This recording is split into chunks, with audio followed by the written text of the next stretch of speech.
Hello friends, मेरा नाम अंशुल है और आप मेरा चैनल देख रहे हैं राधे कृष्णा। तो सबसे पहले आप सभी का स्वागत है मेरे चैनल पर। और जो पहली बार आया, मैं वीडियोस बनाता हूँ माल्टा से रिलेटेड और यूरोप खासकर से रिलेटेड मैंने कवर कर रखा है। और मैं माल्टा में रह रहा हूँ पिछले 3 साल से। और अगर आपको अपना कवर लेटर या अपना CV बनवाना है जो कि यूरोपियन मार्केट में एक्सेप्टेबल है, आप मुझसे कॉन्टैक्ट कर सकते हैं। मैं अपना ईमेल एड्रेस आपको लिंक में शेयर कर दूँगा और आप मुझे फेसबुक पे भी कांटेक्ट कर सकते हैं, फेसबुक का भी मैं लिंक शेयर कर दूंगा। तो आज की जो वीडियो है यार, हालांकि काफ़ी दिन हो गए मुझे, 4-5 दिन से मैंने वीडियो नहीं अपलोड करी। तो आज की जो वीडियो बहुत बहुत स्पेशल है, सच कह रहा हूँ मैं, बहुत स्पेशल है। और ये पूरी वीडियो पहले आप देखना, तभी आपको मज़ा आएगा। ये वीडियो जो है स्पेशल इस वजह से है कि एक ऐसी कंट्री है यूरोप में, और जहाँ तक मुझे लगता है as per my best knowledge कि एक ऐसी कंट्री है, वही कंट्री पूरे यूरोप में वो पर्टिकुलर वीज़ा प्रोवाइड कराती है मेरे हिसाब से। अगर कोई और कंट्री होगी तो प्लीज़ मुझे आप बताना, डिस्क्रिप्शन में डालना, है ना, कि ये कंट्री भी है, और मैं उसके ऊपर भी एक वीडियो बहुत जल्द बनाऊंगा। फिर तो एक कंट्री है पोर्चुगल, आपने सुनी होगी, पुर्तगाल, पोर्चुगल, है ना। वो एक ऐसा वीज़ा देती है जो कोई और यूरोपियन कंट्रीज नहीं देती, और इवन मेरे ख्याल से कोई दूसरी कंट्रीज भी शायद ना देती हो, बहुत कम देती है। मेरी नॉलेज में अभी फ़िलहाल यूरोप में खासकर सिर्फ एक ही कंट्री है, पोर्चुगल। और ये वीज़ा आपको पूरा मैं एंटायर प्रोसेस समझाऊंगा। ये वीज़ा ये नहीं है कि आपकी एज इतनी होनी चाहिए, कितनी भी, किसी भी एज में आप, चाहे 20 साल की हो, चाहे 30 साल की हो, चाहे 40 साल की हो, चाहे 50 साल की हो, चाहे 60 साल की हो, आप ये वीज़ा पोर्चुगल सबको देती है। कुछ कंडीशंस है, और इतनी मुश्किल जो है, इतनी आई वुड से कि इतनी स्ट्रिगनेंट कंडीशंस नहीं है। कोई ऐसी रिक्वायरमेंट नहीं है कि आप पूरी ना कर पाओ। बहुत बहुत नॉर्मल रिक्वायरमेंट है और बहुत ईजी है। तो पोर्चुगल आपको बता दूं मैं, सेंट्रल यूरोपियन कंट्री है ये, है ना, और काफ़ी अच्छी कंट्री है। कॉस्ट ऑफ लिविंग बहुत कम है यहाँ पर। खासकर आपको बताऊं मैं, अकोमोडेशन तो माल्टा से कंपेयर करूँ मैं तो सेम ही रहेगा, 500-600 यूरो कपल के लिए बता रहा हूँ मैं, 1 बेडरूम और 2 बेडरूम अपार्टमेंट। बट जो फूड की, जो ग्रॉसरी के खर्चे, आपको जो खाने के खर्चे अगर आप घर पे बनाओगे तो बहुत बहुत सस्ते, आप मानोगे नहीं सच में। इवन इनफैक्ट जो जहाँ आप इंडिया में रह रहे हो, तो इंडिया में जितने खर्चे होते हैं उतने ही खर्चे हैं। और मैं ये चीज़ भी बता दूं कि वीडियो बड़ी होगी थोड़ी, है ना, तो प्लीज़ मेरे साथ बियर कीजिएगा। तो खर्चे आपको मैं बता दिए, खर्चे बिल्कुल है ही नहीं खर्चे वहाँ पर, इन द सेंस रहने का खर्चा आपका, मेन खर्चा रेंटल एक्सपेंस आपका, खाने का कोई खर्चा नहीं है। सिर्फ और सिर्फ 100 यूरो कपल के बता रहा हूँ मैं, 120-130 यूरो आप मैक्सिमम लेके चलो, 130 यूरो। मतलब इंडिया में अगर इंडियन रुपीज़ में बोलूँ तो मेरे ख्याल से तकरीबन कितना हो गया, 100 यूरो 9,000 मानो आप, तो मतलब तकरीबन अराउंड 12,000-13,000 इंडियन रुपीज़ में खाना आपका, कपल का बता रहा हूँ मैं, 2 बंदों का हो जाएगा, और अब सही खाना अच्छे से। खर्चा मैंने आपको रहने का बता दिया है, 500-600 यूरो। अगर आप 1 बेडरूम 2 बेडरूम लेते हो, मिलने को आपको शायद 400 में मिल जाए, बट अगर आप सही साल लेते हो, अगर कोई आ भी जाए, आप किसी को इन्वाइट भी कर सकते हो, तो अराउंड 500-600 यूरो आपका एक्सपेंस मान के चलो, रेंट का एक्सपेंस।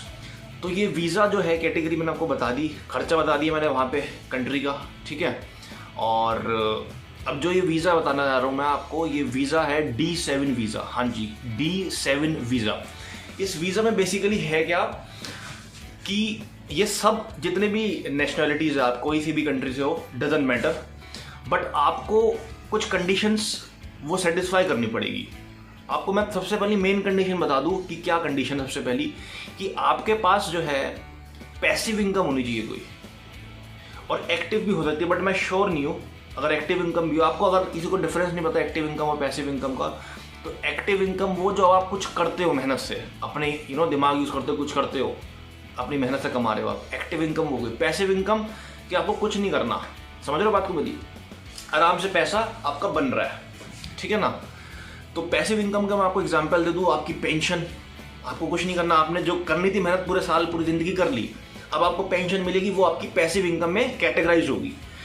रेंटल इनकम भी आपकी पैसिव इनकम है, आपको कुछ करना नहीं है, अपना आराम से आपने बिल्डिंग खरीद ली है, अब वो रेंट आपका जो टेनेंट है हर महीने आपके पास देता रहेगा।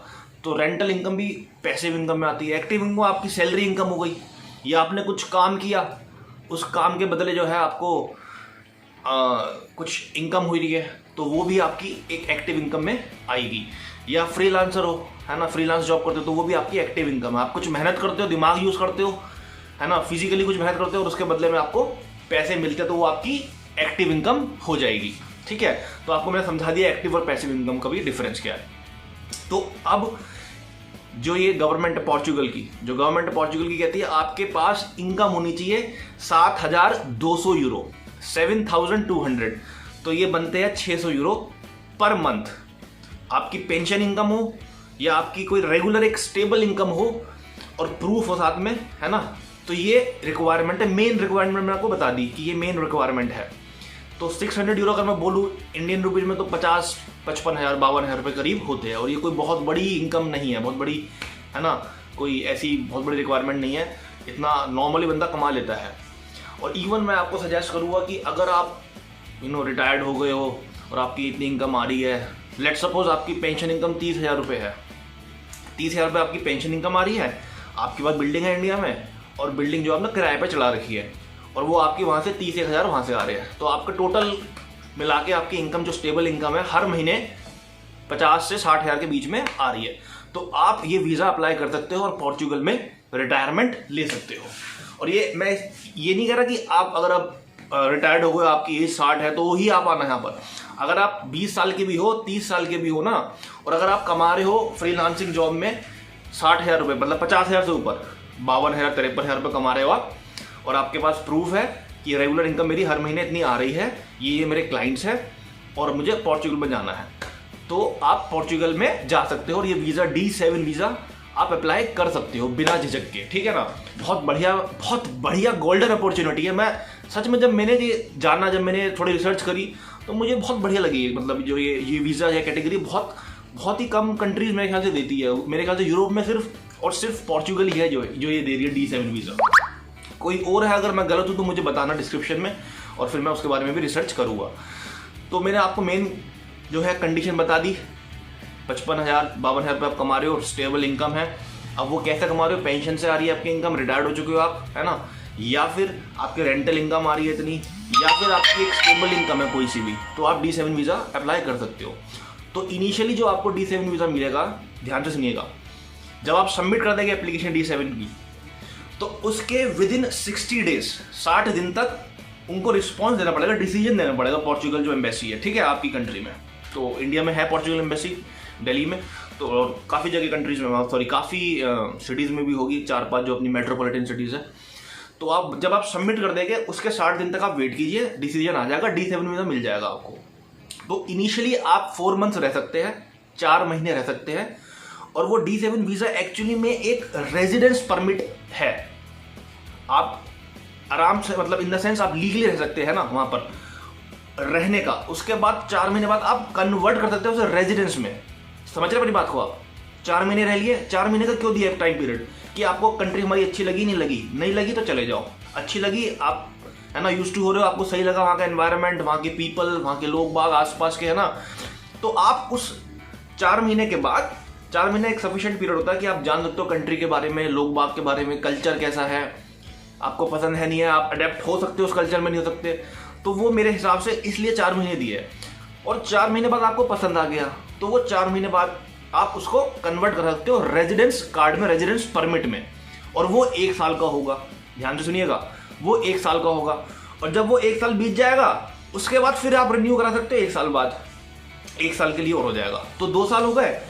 उसके बाद फिर आप 2 साल का परमिट मिलेगा आपको। मेरी बात समझ रहे हो? 2 साल का परमिट मिलेगा। 1 साल जब आप 4 महीने बीत गए, 4 महीने बीतने के बाद फिर आपने 1 साल का रेजिडेंस परमिट कन्वर्ट करा लिया, उसे 1 साल रहे आप। उसके बाद फिर आप 2 साल कन्वर्ट कराते हो, फिर आपको 2 साल का मिलेगा कार्ड। थोड़ा यहाँ पर मैं कंफ्यूज हो गया था, थोड़ा सा मैंने गलत बोला। आप 4 महीने रहे, 4 महीने बाद आपने फिर कन्वर्ट करा लिया 1 साल के लिए। फिर जब 1 साल बीत गया उसके बाद फिर आपने 2 साल का मिलेगा आपको कार्ड। तो टोटल कितने हो गए? 1 पहला और 2 ये, 3 साल। 3 साल बाद हो गए, उसके बाद फिर आप 2 साल का और आपको कार्ड मिल सकता है, रिन्यू करा सकते हो आप। टोटल 5 ईयर्स हो गए। और 5 साल बाद जैसे ही आपने 5 ईयर्स बिताए पोर्चुगल में, जी हाँ सुनिएगा ध्यान से, 5 साल जैसे ही बीते तो आप परमानेंट रेजिडेंस के लिए अप्लाई कर सकते हो। मेरी बात सुनिएगा, PR के लिए अप्लाई कर सकते हो आपको परमानेंट रेजिडेंसी मिल जाएगी। और ये नहीं है कि आपको अकेले ही आना है, जरूरी नहीं आपको अकेले आना। आप अगर अपनी फैमिली को ला चाहते हो तो ये आपको फैमिली को भी ला सकते हो इस वीज़ा में। उसमें एक एक्स्ट्रा और इनकम जुड़ जाएगी कि आप खुद आ रहे हो तो आपको 7,200 यूरो, जो कि 600 यूरो होगा, है ना। और अगर आप अपनी वाइफ को ला रहे हो, अपने स्पाउस को ला रहे हो किसी को, तो उसमें आपको थोड़ी एडिशनल इनकम दिखानी पड़ेगी, और वो है 3,600 यूरो पूरे साल के, ठीक है, फर्स्ट एडल्ट के लिए। और अगर अपने अब बच्चे को भी लाना चाहते हो तो आप अपने बच्चे को भी ला सकते हो, उसमें आपकी एक इनकम और जुड़ जाएगी, वो है 2,160 यूरो पर चिल्ड्रन। और ये जो है पूरे साल की बता रहा हूँ मैं, पूरे ईयर की। तो अगर मैं आपको टोटल करके बताऊँ कि अगर आपके पास, है ना, बच्चे भी है आपके, अपनी बीवी को बुलाना चाहते हो आप, तो भाई 7,200, ठीक है, 7,200 तो ये इनकम हो गई, और 3,600 वो हो गई, तो ये 10,800 हो गई। बच्चा भी है तो कितना हो गया, 2,160 यूरो, 2,160 यूरो, तो 12,960 यूरो सिर्फ। और ये बहुत नॉमिनल इनकम है यहाँ पे यूरोप में, सच कह रहा हूँ मैं। ये इस इनकम के साथ अपने आप पूरे परिवार को ला सकते हो, अपने बच्चे को ला सकते हो, अपनी बीवी को ला सकते हो, अपने मर्द को ला सकते हो, जो भी है इस केस में, है ना। और अगर मैं इसको डिवाइड करता हूँ 12 से, तो मुश्किल से 1,000 यूरो मिलता है, 1,080 यूरो। 1,080 यूरो अगर मैं मल्टीप्लाई करता हूँ, 88 रुपये चल रहा है यूरो, तो ये हो गया 95,000 रुपये, मोटा मोटा लेके चलो 1 लाख रुपये। अगर आपकी रेगुलर इनकम, स्टेबल इनकम, आपकी पैसिव इनकम जो है 1 लाख रुपये है पर मंथ, तो आप खुद अपने स्पाउस को, अपने बच्चों को भी ला सकते हो, अगर आपका एक बच्चा है तो, ठीक है। तो मैंने आपको ये बता दी इनकम के बारे में, ठीक है। अपने बच्चों को ला सकते हो, अपनी पूरी फैमिली को ला सकते हो। अब इसके अलावा कुछ और कंडीशंस भी, कुछ आपको डॉक्यूमेंट्स देने हैं, है ना। वो डॉक्यूमेंट्स मैं आपको बता दूं क्या क्या डॉक्यूमेंट्स है। एक SEF वेबसाइट है, सेफ वेबसाइट, वहाँ पे जाइए आप, एप्लीकेशन फॉर्म भरिए ऑनलाइन, या प्रिंट निकालिए, पासपोर्ट की कॉपी चाहिए, है ना। इसमें आपकी 2 आइडेंटिकल पासपोर्ट फोटो चाहिए, ठीक है जी। वैलिड ट्रैवल इंश्योरेंस चाहिए, ठीक है जी। और कोई क्रिमिनल रिकॉर्ड ना हो, अगर आप दूसरी कंट्री में रहते हो तो वहाँ से आप पुलिस से मंगवा लीजिए क्रिमिनल रिकॉर्ड की, कोई क्रिमिनल रिकॉर्ड नहीं, सर्टिफिकेट है। Proof that the applicant has adequate accommodation, तो जब आप अप्लाई करो D7 वीज़ा, तो आप, है ना, कुछ एग्रीमेंट कीजिए किसी होटल से, for the time being temporary आप एकोमोडेशन दिखा दीजिए कि मेरी एकोमोडेशन है, मैं अगर जाता हूँ वहाँ पर तो मैं इस जगह रहूँगा, ये मेरे पास प्रूफ है, देखिए जी। हेल्थ इंश्योरेंस का कवरेज चाहिए आपको, ठीक है जी। और एक जो मेन कंडीशन बता दी आपकी, इनकम की कंडीशन वो आपकी होनी चाहिए। पेंशन है तो आप पेंशन का तो डॉक्यूमेंट दिखा दीजिए, है ना जी, हर महीने इतनी पेंशन आ रही है मुझे, या कोई भी आपकी दूसरी अगर अदर इनकम है तो आप प्रूफ दिखा दीजिए, और 6 महीने की बैंक स्टेटमेंट चाहिए। बताइए मुझे, आप लिख के बताइए कि जो मैंने अभी चीज़ें बोली है, मुझे लिख के बताइएगा, तभी मुझे पता चलेगा जो मैंने चीज़ें बोली है क्या ये मुश्किल है। वेट कर रहा हूँ, मुझे लिखो, अभी तो खैर नहीं लिख पाओगे, अभी तो मैं बना रहा हूँ वीडियो, बट मुझे लिख के बताइए जो मैंने सारे ये डॉक्यूमेंट्स बोले हैं क्या ये मुश्किल है। मेरे हिसाब से लोगों को पता ही नहीं इस चीज़ के बारे में, काफ़ी लोगों को पता होगा, मैं ये नहीं कह रहा, बट मोस्टली पर्सन्स को पता ही नहीं कि ये ऐसा भी पोर्चुगल D7 वीज़ा देता है। और सबसे बड़ी बात, क्या जब आप यहाँ पर आ जाओगे, क्या इस वीज़ा पे आप जॉब कर सकते हो? जी हाँ, आप जॉब भी कर सकते हो। सबसे बड़ी बात, आप जॉब भी कर सकते हो, कोई आपको रोकेगा नहीं, इस वीज़ा पे आप जॉब भी कर सकते हो, कोई टेंशन की बात नहीं है, ठीक है जी। ये भी बात क्लियर हो गई। अब दूसरी बड़ी बात कि बेनिफिट्स क्या है, कि बेनिफिट्स क्या है। आप यूरोप में आ जाओगे, बेनिफिट दोगे आप, मतलब यूरोपियन कंट्री बेनिफिट भी देती है। तो जी अगर आप इस वीज़ा पे आ रहे हो तो आप पूरे यूरोप में, मैं पोर्चुगल नहीं कह रहा, पूरे यूरोप में आपको एक्सेस है to the national health service care, ठीक है जी। कुछ भी दिक्कत होती है, बीमार होते हो, फ्री है सब कुछ। सबसे बड़ा बेनिफिट है ये, सिर्फ पोर्चुगल नहीं, पूरे यूरोपियन कंट्री में, ठीक है जी। कोई आपकी फ्री एजुकेशन है, बच्चों के लिए फ्री एजुकेशन होगी फॉर श्योर, है ना।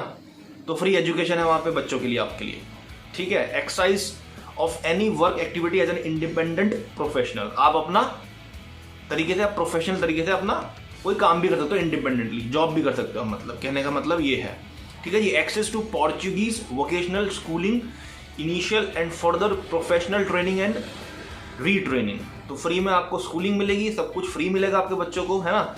Access and protection from the Portuguese law and legal system, तो जो लॉ बना है पोर्चुगीज के लिए वही सेम लॉ आपके लिए भी एप्लीकेबल होगा। ये नहीं कि आप थर्ड कंट्री से आ रहे हैं तो आपके लिए एक अलग लॉ है या एक अलग चीज़ है, कोई रेसिज्म नहीं है, सेम लॉ अप्लाई होगा जो पोर्चुगीज सिटीजन के लिए होता है अप्लाई, ठीक है जी।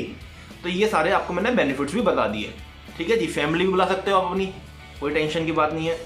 और रेजिडेंस परमिट में बता दिया आपको इनिशियली 4 महीने का आपको मिलेगा जब आप इंडिया से अप्लाई करोगे। उसके बाद आपको अच्छी लगी कंट्री तो आप रेजिडेंस परमिट में अप्लाई कर दोगे, 1 साल का कार्ड मिल जाएगा। उसके बाद फिर जब 1 साल बीत जाएगा तो 2 साल का मिल जाएगा कार्ड, फिर उसके बाद 2 साल का मिल जाएगा, टोटल 5 साल हो गए। उसके बाद PR अप्लाई कर दो, टेंशन ही खत्म, है ना। तो ये मैंने आपको पूरी प्रोसीजर बता दिया, क्या रिक्वायरमेंट्स है, क्या बेनिफिट्स है, किन किन को आप बुला सकते हो अपने साथ, है ना। ये भी मैंने आपको बता दिया क्या क्या डॉक्यूमेंट्स लगेंगे, है ना। और मैं ये लिंक पूरा शेयर कर दूंगा, ये गवर्नमेंट की वेबसाइट है, उसी का लिंक शेयर करूंगा, पूरा आप पढ़िए और तब ट्रस्ट कीजिए, ठीक है ना। तो ये मैंने चीज़ें आपको बता दी सारी, अब कुछ बचता नहीं है खास। थोड़ी बहुत जो इन्फॉर्मेशन आप खुद भी पढ़ सकते हैं ना, थोड़ा कुछ आप खुद भी पढ़िए, तभी आपको रिलाय करोगे आप मेरी इन्फॉर्मेशन पे, और आपको खुद एक्चुअल में पता चलेगा कि एक्चुअल में क्या क्या रिक्वायरमेंट्स है जब आप खुद पढ़ोगे। तो मैं आपको, है ना, रिक्वेस्ट करता हूँ उस लिंक पे जाइए, क्लिक कीजिए अभी और देखिए कि ये क्या एक्चुअल में मैं सही बोल रहा हूँ या गलत बोल रहा हूँ। अगर गलत बोल रहा हूँ तो मुझे बताइए आप, है ना, कमेंट कीजिए। और मुझे उम्मीद है कि वीडियो आपको बहुत इन्फॉर्मेटिव लगी होगी, और अगर इन्फॉर्मेटिव लगी हो तो यार शेयर जरूर करना इस इन्फॉर्मेशन को ना, इस वीडियो को शेयर करना। आपको तो पता चल गया, आप तो मेरे सब्सक्राइबर हो, बट ऐसे बतेरे लोग हैं जिनको पता ही नहीं है कि ऐसा भी वीज़ा है और वो चाहते हैं कि मैं बाहर आ जाए, तो उनके लिए ये बहुत हेल्पफुल होगी। ये बहुत ज़बरदस्त वीडियो है ये, और घुमा दीजिए इस वीडियो को, हर जगह घुमा दीजिए, ठीक है ना। और अच्छी लगे इन्फॉर्मेशन तो यार हिट भी कर देना ना लाइक बटन, और कमेंट कीजिए अगर कोई भी डाउट है आपको इस वीडियो से रिलेटेड। और मुझे आप रेडिफ मेल पे भी, मेरी जो मेल ID है उस पर भी आप मुझे अपनी क्वेरी भेज सकते हैं, और लिंक मैं अपना फेसबुक को भी शेयर कर दूँगा, वहाँ पे भी आप मुझे मैसेंजर में मैसेज डाल सकते हैं। तो चलिए यार, इस तरीके से मुझे आप इंकरेज करते रहिए, और ऐसे ही मैं बढ़िया बढ़िया वीडियो आपके लिए लाता रहूँगा टाइम टू टाइम के लिए, फ्रॉम टाइम टू टाइम। और चलिए यार, मिलते हुए नेक्स्ट वीडियो में, तब तक के लिए bye bye and take care.